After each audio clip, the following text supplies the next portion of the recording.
তো বন্ধুরা, আজকের বিষয় সংসার জীবন এবং প্রেম নিয়ে। তো বন্ধুরা, সংসার জীবনে স্ত্রী কাকে বলে সেটা জেনে নাও।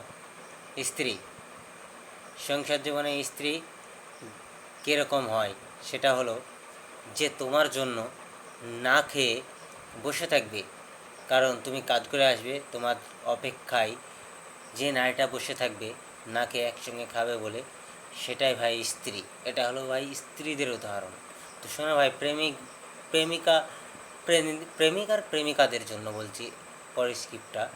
সেটা হলো ভাই, যারা নতুন প্রেম করছো, যারা, তো তারা ভাই প্রেমিকার একটা কথা শুনবে, ওরা যেটা নিষেধ করবে সেটাই শুনবে, আর আদার্স কোনো কথায় কান দেবে না। কারণ যে জিনিসটা ওরা নিষেধ করে সেই জিনিসটা যদি তুমি করো তাহলে ঠিক মেয়েদের রাগ হয়, আর মেয়েদের রাগ হলে তোমাকে দু কথা শোনাবে, প্লাস তোমার খরচা বাড়িয়ে দেবে মেয়েরা, প্লাস বলতে গেলে তোমাকে প্রতিবাদী করবে, তোমাকে থেকে দূরে যাওয়ার চেষ্টা করবে। তখন মেয়েরা তো কিছু হোক নাই না হোক, কিন্তু ছেলেরা 100% আঘাতটা বেশি পায়। কারণ মেয়েরা, প্রায় মেয়েরা এখন ফরওয়ার্ড হয়ে গেছে। ফরওয়ার্ড মানে বোঝো তো তোমার, যা বলা যায় না, হ্যাঁ, কনভার্ট সিস্টেম তাদের লেগেই থাকে। এটাই হচ্ছে ফরওয়ার্ডের ব্যাপার। তো বুঝে নাও দাদারা।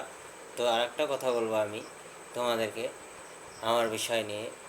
তো সংসার জীবনে যারা শান্তিতে নাই ভাই, দু একটা পদক্ষেপ, যেমন দেখো তোমার সঙ্গে তোমার স্ত্রী কতটুকু টাইম দেয় এবং কীভাবে তোমার সঙ্গে আচরণ ব্যবহার করছে, দেখবে খারাপ মেয়েদের লক্ষণ দেখা যাবে।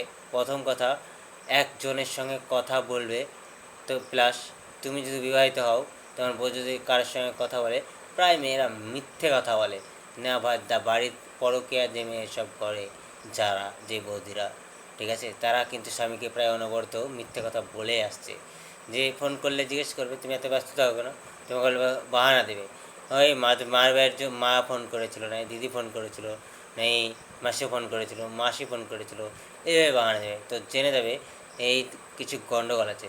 তো এইসব নিয়ে কিচ্ছু বলবে না, প্রতিবাদ করবে না। প্রতিবাদ না করে তোমার যদি সন্দেহ থাকে মনে মনে খোঁজ লাও, আর 10-15 দিন টিপ নিয়ে দেখো যে কি করছে, ফলো করছে, কিন্তু ওকে জানতে দেওয়া যাবে না। আর যদি ও যে জেনে যায় তাহলে তোমার গল্প শেষ। আমি হয়তো এইটুকুই আমার